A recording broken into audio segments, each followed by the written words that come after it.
இயக்குனர் மாரி செல்வராஜின் சொந்த கிராமமான புளியங்குளத்தை சேர்ந்த பலரும் தாவேகாவில் இணைந்த சம்பவம் ஒட்டுமொத்த அரசியல் கட்சி தலைவர்களின் கவனத்தையும் ஈர்த்துள்ளது. விஜயின் அடுத்தடுத்த அதிரடி நடவடிக்கையால் மாற்றுக் கட்சிகளை சேர்ந்த பலரும் தாவேகாவில் இணைந்து வருகின்றனர்.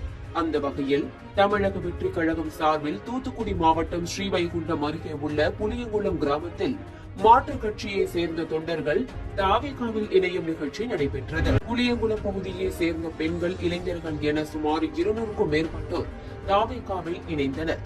கட்சியில் இணைந்த அனைவருக்கும் அஜிதா ஆக்னல் தாவேகாவின் கட்சி துண்டு அணிவித்து வரவேற்றார். போது வாழை திரைப்படத்தில் கதாநாயகனாக சிவனைந்தன் கதாபாத்திரத்தில் நடித்த பொன்வேல் தன்னை தமிழக வெற்றி கழகத்தில் இணைத்துக் கொண்டார். இயக்குனர் மாரி செல்வராஜின் சொந்த ஊரான புளியங்குளத்தை சேர்ந்த மக்கள் 200க்கும் மேற்பட்டோர் தமிழக வெற்றி கழகத்தில் இணைந்த சம்பவம் அனைவரின் கவனத்தையும் ஈர்த்துள்ளது. இயக்குனர்